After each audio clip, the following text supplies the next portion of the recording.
Hey folks, we are live.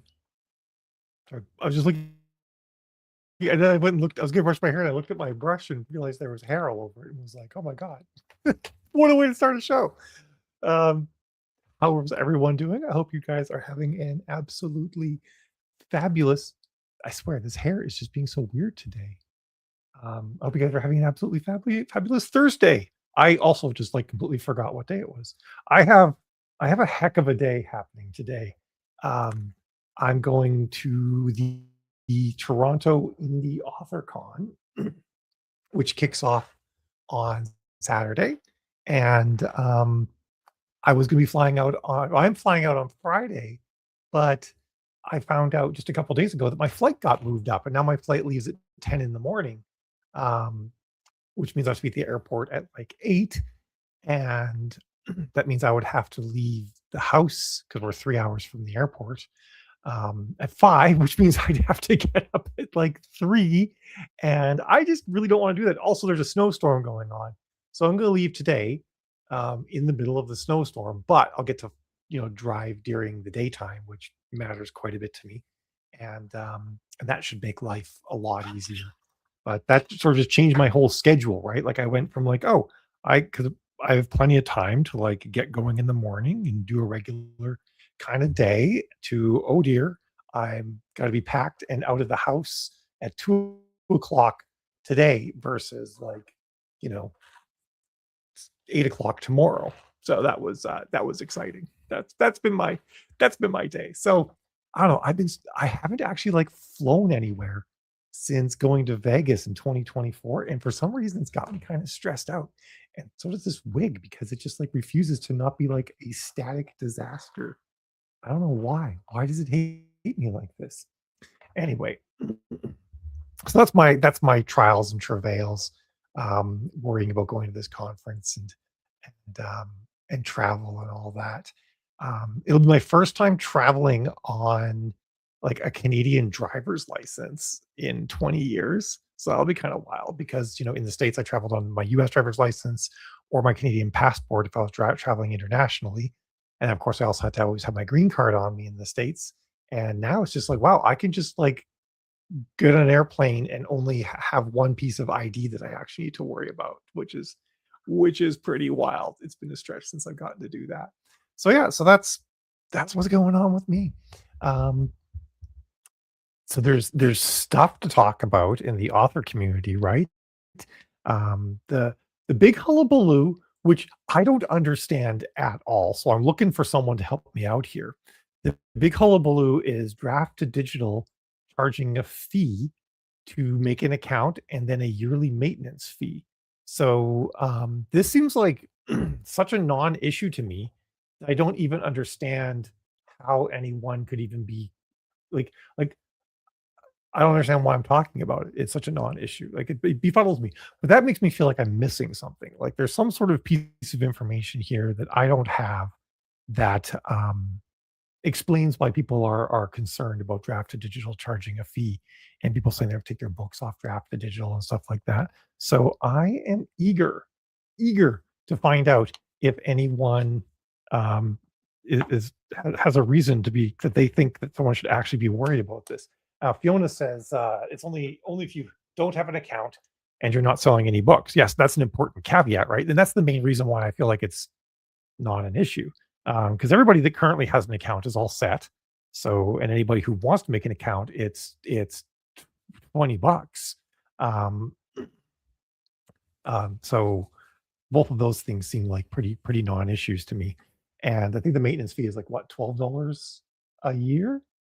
Um, and that's if you make less than $100 a year on draft to digital, you have to pay $12. And to be honest, if you're making less than $100 in draft to digital, why are you there, right? Why do you have books on draft to digital if you're making less than $100 a year on draft to digital, right? Like that kind of seems like it's a thing that shouldn't bother real people.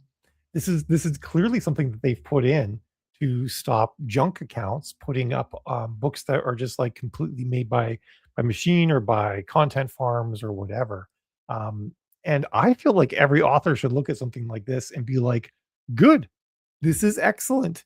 This makes it so that there's not just that the market doesn't get flooded with things that don't matter, with things that we shouldn't care about, right? That the market only has books that are put out by people who are treating it like a business, um, and like not even like a full time business, like a weekend, 1 day a week business, right? Like that's the threshold, really. It's not anything crazy. So I feel like, you know, this is something that I would have expected authors to look at and say, "Good, we want there to be a less flooded market. We want there to be less cruft out there." But strangely, people aren't having that reaction. Jill says she thinks people are afraid that if Draft or Digital does it, that Amazon will do it and Ingram will go back to doing it. I don't think that Amazon would bother. Amazon would just make an automated system that put some sort of enforcement in place. Although there has been talk a couple times about Amazon restricting how many books an author can upload a month. Um, and there's been concerns raised around that because, like, what if you were with a publisher and you bring your library, over to yourself, and you can only put up like 4 or 5 books a month or something like that. I actually think that Amazon does have a limit. They did put a limit in, and they just made it high enough that like a regular person would never encounter it. But there is a limit for how many books you can make a month, and that's how they handled that particular issue. Um, as far as like charging people a maintenance fee if their books aren't selling, um, I actually would love it if Amazon did that. Call me crazy, right? I think I think it'd be great for all of us if there's books out there that don't sell any copies, or actually not even that. Like if there's authors out there, like entire accounts that don't do a certain volume of book sales, or maybe do zero over the course of 12 months, I think they should pay, or their books should be pulled down. I think that'd be fine. Um, I think some people might be concerned about that because that means then that literature is lost. But I think this would only apply to ebooks, so print book listings would continue to exist, and people can always put their books up on their websites and submit them to Google Books so that they're in Google Books' big database of all the books ever made. I think that'd be fine. But yeah, I'm actually not. I would not be upset if Amazon did this. I hope I don't get like flambéed for saying that, but it just makes me feel like for people who are working this as a business, who rely on selling books to make ends meet, that, you know, pruning out cruft from the system, making search results better, showing books that are actually being purchased, stuff like that. And Amazon can even do a thing where they just show like these are like you could tell to search archived books or something like that, right? Like this is the books don't have to be erased from the internet to do this. I think there's some merit to this sort of thing. Um, that makes sense about Barnes and Noble saying they would limit to 100 books and they're making some exceptions. I could see I could see that as being a method of doing this sort of thing. Um, like I don't know that it's worth it for Amazon to charge a maintenance fee, right? Because they make so much money that, I mean, I guess, if there's a million authors out there, but like, even if there's a million authors out there who aren't meeting a threshold and Amazon charges them $12 a year, it's not it's almost not even worth Amazon implementing that program and dealing with supporting it, right? A smaller entity like Digital could do it, but Digital is clearly also doing it with the express purpose of just getting people to only be in the system if they're really serious people, right? They're just basically saying, like, if you're not a real person, if you're a bot, if you're a content farm, then we're going to make you pay for the load you put on our system. It's really all the Drafted Digital is saying. um that seems pretty reasonable to me. Amazon, you can only upload 3 books a day or something like that. Yeah, okay, so there is a limit, and it's just something that most people don't hit because it's a pretty reasonable limit. Um, and so that's kind of how I feel about it. But I'm curious, is anyone a bunch of people left when I said that I wouldn't even be upset if Amazon did this? Um, I bet you Fiona's with me on that. Actually, no, I shouldn't put words in your mouth, Fiona. That's rude. You might actually not be with me on that. But uh, I feel terrible now that I just said that. Put you on the spot like that because you might not share my opinion at all, or may not want your opinion shared. But I do feel like I do feel like it wouldn't be a bad thing, because one of the problems with books is that when you're trying to publish new books, Every okay, good. All right, thank goodness I didn't didn't say anything that you wouldn't also say, Fiona. Good, good. Um, it's the hard part. So the problem with books is it's very much unlike most other industries, right? Because cars, right? The old cars break down. They're not around anymore. They can make new cars, and eventually all the old cars go away, and there's always going to be a market for new cars. It's not like every car ever made is still on the road. Clothes wear out. Toothpaste gets used, you know, even like software for computers just like gets outdated, stops working on newer computers, doesn't interface with new other cool things. Everything out there, with the exception of books and art, goes away after a while, right? Like it has like a lifespan, either a functional lifespan or a usefulness lifespan. But art, books and pictures and comics and all that sort of thing, they all last forever. Now, some of them might be less relevant over time, but they still do exactly what they did on day one. They still what they say that does what it says on the tin. Um, and that's a problem that we have in the book world. That over time, we're going to end up with a lot of books out there. I don't have all the numbers right in front of me, but it has been said that we are at the point now where every year more books are put out. And this threshold was crossed years ago, where more books are put out every year than all of human history up to the year 2000. And it's very likely that by 2030, that could be happening every month. So the all of human history's content creation, book creation up to the year 2000, come 2030, we'll be producing that much every month. And that gets to be hard to deal with, right? From both perspectives, from readers and from authors. Um, so I wouldn't be against pruning out old things that aren't around anymore. And the printing system used to cover that, right? Because they didn't print old books anymore. So stuff would go out of print, and you only really had like the most recent books and the sort of like perennial bestsellers would be out there. But we've changed that with digital, and this is part of the growing pains of dealing with it. Fiona says she's with me as far as Amazon doing this because it might limit AI book dumping, and I'd agree. Um, and like even when it comes to like I'm not gonna I don't have a particular issue with someone using AI to write a book or to help them to write a book. But you know, if you're gonna write a book, then you have to be serious about it, right? Like you've got to market it, you've got to have a cover, it should be edited at least in some fashion, which requires you to, at the very least, have shoved it through Grammarly and then actually looked at what Grammarly said as a result. Um, you're gonna want to put in a newsletter and get readers interested, like all of those things take effort. So I think that like any even if someone produced if the text itself was entirely made by AI, one should not be putting out so many books that one couldn't afford to pay a fee, if you weren't making any money. Um, because if you're actually taking it seriously, you'll never be in that position, right?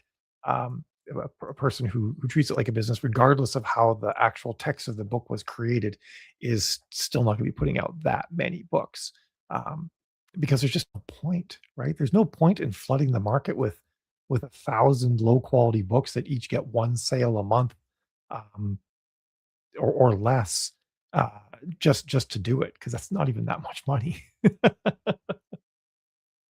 Yeah, just as writing a book is like 1/116th of the process. Exactly. So there's really not a scenario where serious people who treat this like a business would be putting out that many books anyway. Because it's the writing of the book is it's not the easy part, but it's like you do it and then it's done. And then you'll be doing all these other parts forever. So it's kind of a different take there. So I'm totally in support of what Draft to Digital is doing, and maybe it'll be like one of those no press is bad press things, but I think everybody should do it. I think every single retailer should establish these minimums, should have a fee to make an account, all that jazz. And that will help just like reduce AI dumping, and it's not going to stop like truly bad people, but I mean, hopefully there's systems in place to realize like, oh, this one account just put like 10 million books out or something like that. Like we're going to block that shit. Like I'm pretty sure they also have things like that. Um, but yeah, so there's my thoughts on it. Um, and it's not like we haven't seen it before, right? Like Ingram did it, Book Vault does it, all sorts of places do it. Um, if you want to sell your books not on a retailer, then you're paying someone like Shopify over $30 a month already just for the privilege of having a storefront. Like it costs money. And the funny thing too is people were talking about this $12 a year thing. I'm like, man, if you're running a brick and mortar store, you're spending more than that on freaking floor mats at your front door every year. Like this is just like one of the most basic costs of doing business. Um, just I think if with the fee that low, it probably won't stop scammers, just legitimate people. That's actually true. Um, I actually I was thinking that like anyone who's like running a legitimate and sorry, an illegitimate, I suppose I should say, scammy business where they're just trying to like pump stuff out. That's not even that amount of money is not even going to stop them. Um, so I think if I were to do something like this, I would charge a fee per book that doesn't meet a certain sales threshold. Um, like something like Publish Drive does. Publish Drive is probably somewhat immune from this particular issue that Draft to Digital is facing because Publish Drive charges you per book. They don't actually take a 10% cut like Draft to Digital does or anything like that. They just charge you per book. Maybe D2D could have like two models, one where they take a percentage and one where they just charge you per book. Although that might be hard for them because they're authors who sell well, probably make them a decent amount of money. But that would be a great way of handling it. Just charge per book. And then, people who are just running mills, just producing books, aren't going to want to pay money per book and have it sitting there paying that fee every month if it's not selling. So they will just pull the books themselves. I think that would actually be better. That's what I would recommend doing. Um, so yeah, that's where my head's at on this particular topic. Um, and I guess I I was hoping that someone on the call here would be strongly opposed to what I'm saying because I would love to know from someone who's like who's upset about this and concerned about this if there's something I'm missing, other than just fear of a slippery slope that everybody will start doing this. But to my mind, I'm like, yes, please, please do this. Go for it. Turn it on. Um, It'd almost be like even if the Amazon's like, yeah, we're charging you like $20 a year for books that you have on the platform that don't sell any things, in a way, that actually might be like a way to light a fire under me. Because I might have things in my backlist I kind of ignore. And I'm like, and I'm like in the back of my mind, I'm like, I could do something with this series if I actually like took some time and took it seriously.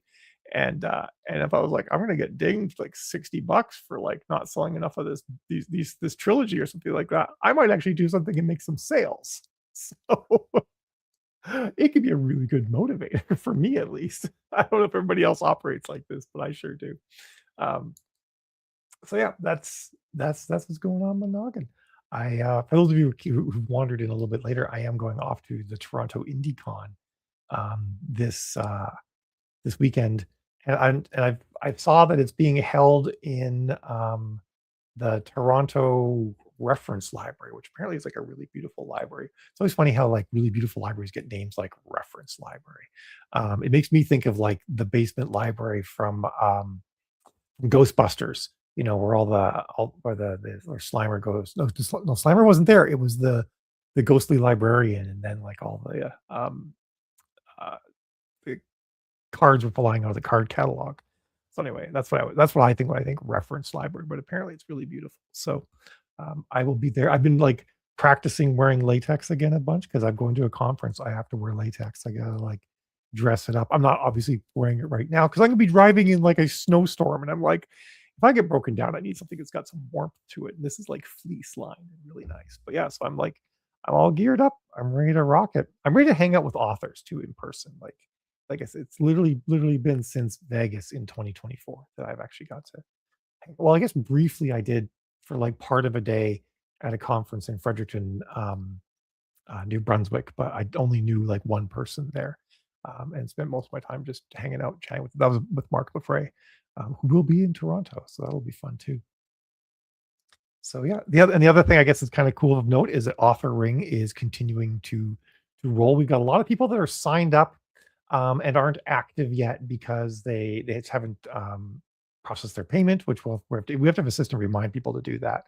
And then there's a bunch of people that are on platforms that don't yet support Author Ring, but will soon, like Curios and whatnot. So once that happens, we're gonna jump up quite a bit.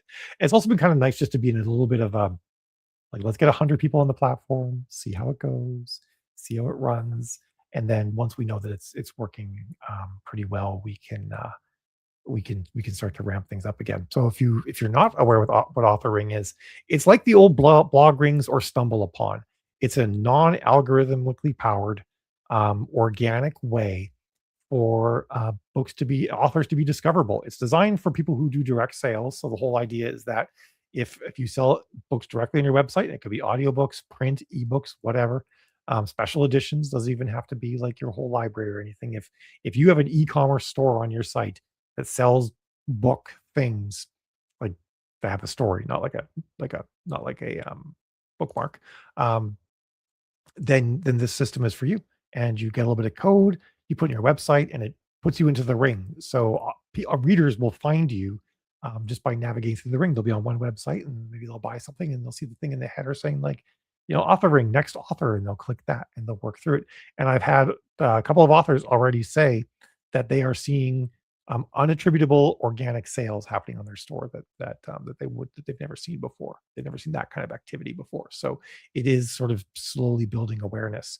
And once we sort of hit a threshold of like maybe another 100, authors on the system, we'll even start advertising it, because then we should have enough authors in every ring, like the romance rings, space opera ring, cozy fantasy ring, like whatever. We'll have enough authors in each one that readers will feel like there's actually more than just like one or two people when they drill down to their genre. So that's something I'm super stoked about. I'll be talking about it at the conference this weekend. Um, and if you're keen on it, or if you know authors who do direct sales and you think that they would love to have some way of getting a little bit more visibility, then you can have them go to authorring.net. And it's two R's, author ring. So both R's are in there, .net, and sign up. It's $1 a month per ring that you want to be in. So it's super low. The $1 a month is mainly there just to cover hosting the servers, because it has to be fast and snappy, right? Like, I can't slow your website down. It has to reload quick. So I have decent servers and content delivery network and all sorts of stuff in there to make sure the system runs fast. Um, so it's a good experience for readers. So if you know anyone who does any direct sales and you think they'd be game, you should get them in on it. I think we have a coupon code still active. Let me summon that and see what it is. Dun, dun, dun. And we're also putting together a reader website too, where readers, it's actually already up, but I'm not pushing it yet until we get more people in. But it's going to effectively end up being like a repository of all authors who sell direct. So, and like I said, it doesn't have to be like your whole library. It could be special editions, could be anything. It's if there's a way for readers to go to your website and get an ebook, audiobook, or print book, then you can sign up for Author Ring. So it's not going to exclude people who are in KU. They can totally get involved too. Coupons. There is a 3 months free. So it's the number 3 months, all one word, free. So you get it 3 months free. I'm going to put it in the chat. So that's what it is. That'll get you signed up on Author Ring for free. And actually, just in case anybody hasn't seen Author Ring yet, I will bring it up. Readers. Let me just find a website that's got it up and running on it. I actually have to reach out to that author because she's got it running on her website twice. There